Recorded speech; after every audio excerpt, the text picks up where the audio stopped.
Indira Gandhi was in the Soviet pocket from the first moment she stepped into her office. Indira Gandhi didn't do anything without coordinating her decisions with the Soviet embassy, with us. When she came to your country 2 years ago, she lied to you, and your media repeated these lies, that there is not a trace, no evidence of Soviet military presence in India. Believe me, I was dealing with the Soviet military in India. Some of them were preparing Indian seaports for Soviet nuclear submarines. Others were preparing invasion into East Pakistan, which the dimwits of your mass media describe to you people as the grassroots Islamic revolution in Bangladesh. And believe me, there was no grass, no root, no revolution, and least of all Islam. Islam is a religion. It has nothing to do with revolutions. Ayatollah has nothing to do with Islam. Your embassy was not blown up by Islamic terrorists. It was blown by terrorists, yes. But they are not Islamic simply because they were born in an Islamic country. Do you understand the difference? Your media does not. This is another type of KGB activity. You can see me on the left, my supervisor, Leonid Mitrokhin. On the right, in the middle, professor of political science, Delhi University. Why do you think KGB socialized with professor? What kind of secrets we can learn from the professor? We are not after secrets at all. We are after public opinion of his country, of the future generation of his students. We invite this professor to a meeting of inter-Soviet society. There he sits in the middle. Same society exists in USA. It's called American Soviet Friendship Society. It's a front of the KGB. There's the professor sitting in the middle, marked by the red pencil. You can see me on the right in the lower corner, sitting next to Indian politicians and members of parliament who were brought to this meeting to create atmosphere of legitimacy and even respectability to Soviet propaganda operation. Just for one professor, we can stage the whole farce like this. Why? Simple. Because this professor will be sent to USSR, indoctrinated, pleased with presents and probably paid Lenin's Peace Prize. And then he comes back, and for many years, he will pollute minds of millions of children with advantages of socialist system and disadvantages of American imperialism. And I will explain you later what it does to a country. These are the people who arrange this propaganda operations of the KGB. No, they are not spies, but they work for the KGB. Entire department of the USSR embassy in India, including myself on the left and this gentleman on the right, whose name is Vladimir Simonov. Each time your journalist asks me, Mr. Schuman, how many KGB agents work for the Soviet embassy in Washington, D.C.? I think it's a very dumb question. All of them are. Their wives work for the KGB, sometimes even their children. The solution is not to find who exactly works and in which rank. But the solution for your country, for your security, is to kick out all of them.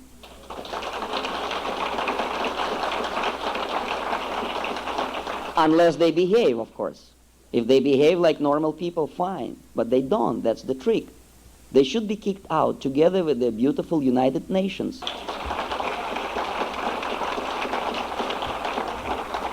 Now these guys, including this gentleman, Vladimir Simonov, you should remember his face. Maybe there's a chance you can see him on ABC Nightline together with Ted Koppel, like my former friend and colleague Vladimir Posner, who appears on your television. He addresses to millions of American television listeners, and he introduced by Ted Koppel of ABC as, I quote, Soviet commentator. Soviet journalist Vladimir Posner. Believe me, he's not a journalist. He is a high-ranking expert of subversion. I worked together with him for many years in the Novosti Press Agency. The fair way to introduce him would be, he is an expert of manipulating public opinion. All right, Comrade Posner, now what do you have to say?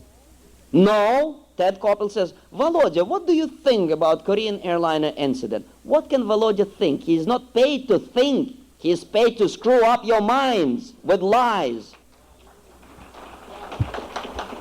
There's another Volodya, Vladimir Simonov. He sits in New York City. He works against the security and interests of your country.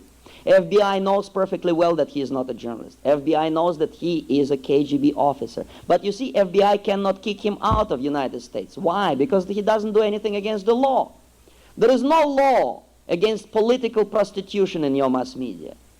Vladimir Posner easily socializes with your Cronkites and Dan Ruthers and Ted Koppels.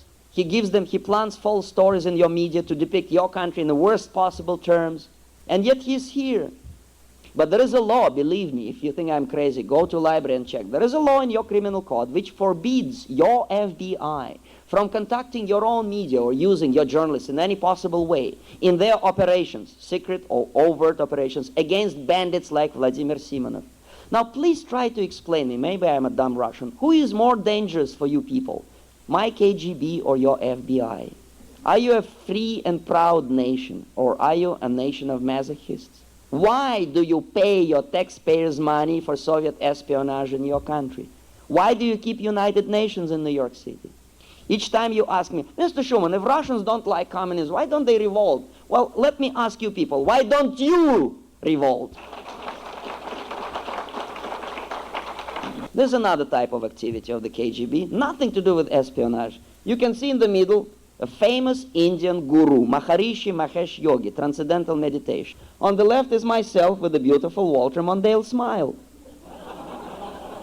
Now why? Please try to understand. Why? Why would KGB send me to Maharishi? Of course not to learn secrets. He has no secrets. It is the public opinion that KGB cares about. We know perfectly well what Maharishi did to the Beatles. You remember the 4 degenerate monkeys? I want to hold your hand.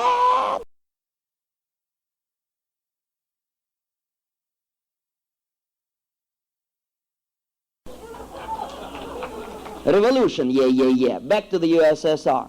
These monkeys were trained by Maharishi in India, in a place called Hardwar in Himalaya hills. Then they landed in the United States and they polluted minds of millions of your children with explosive mixture of Oriental mysticism, cult, religion, and revolutionary music. Yeah, yeah, yeah. And of course KGB was dying of curiosity. Where's the secret recipe? How these 4 idiots could be so popular in the United States? That's why they sent me to learn what is going on, what kind of transcendental meditation is going on there. This is just an illustration. Believe me, Maharishi is not on KGB payroll. No, he's filthy rich himself.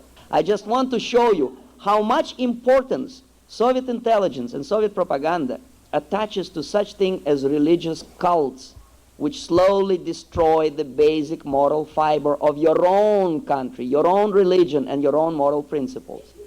These 2 gentlemen, on the right, you can already recognize him probably, Leonid Mitrokhin, my supervisor. On the left, famous Indian communist, Comrade Mehdi.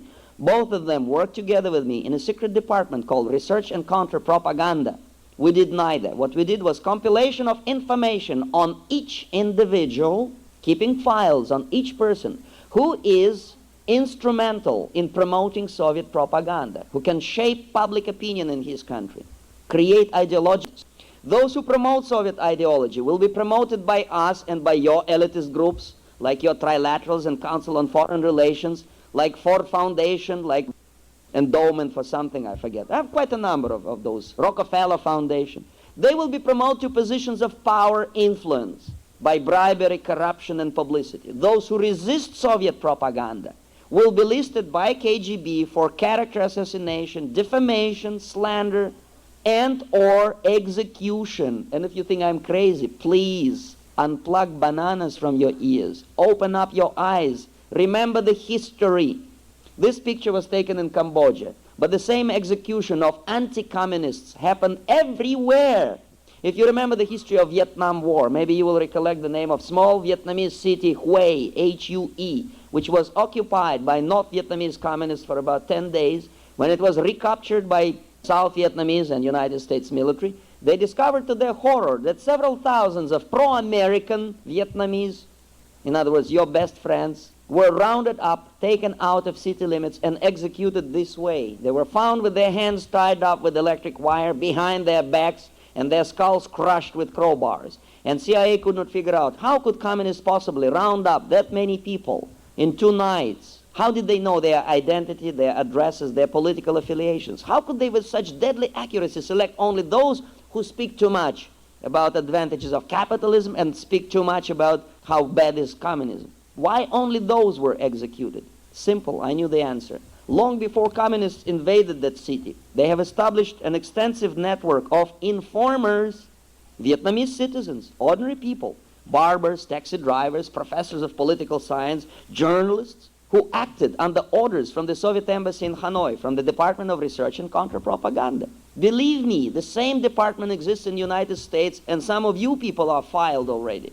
You don't have to be paranoid about this, but you have the right to know about it, and your media doesn't explain it to you. Conversely, if I try to explain it to you, the reality, what happens in the Soviet embassy in your country, New York Times may call me paranoid and Cold War maniac, or McCarthyist, or Bircher, of which I'm very proud, as a matter of fact.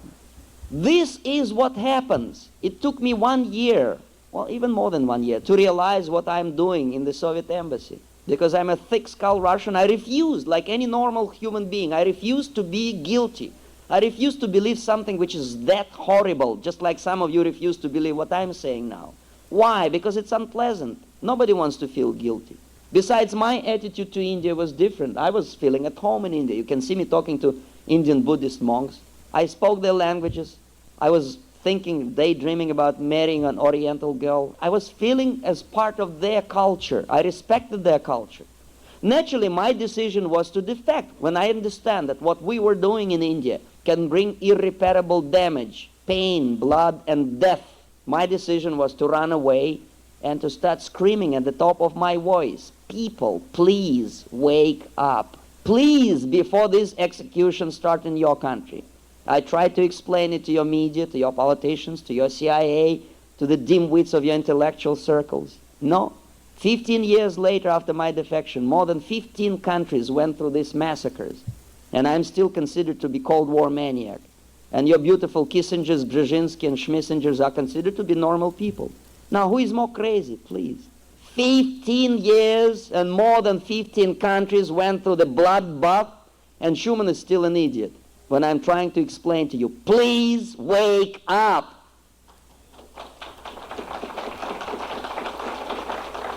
Decision to defect is a very painful decision. Why?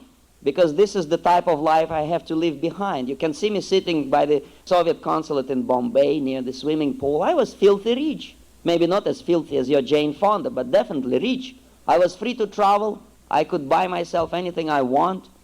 To defect and to take the side of losers, as the KGB called you people. And what do I get in response? What do I get in the way of gratitude? Your CIA treated me rather, well, nicely, of course, politely, but they didn't want my advices, no. They filed all that information that they get from me. I don't know what they did with this information for 15 years. I only see the result. Lost most of your friends in Asia, Africa, and Latin America. Terrorists are threatening even your president, all right?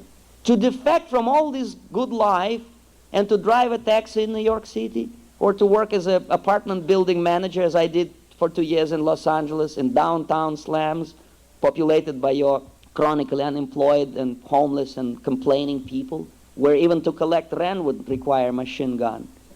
Try to imagine, please, try to be in my shoes for a second.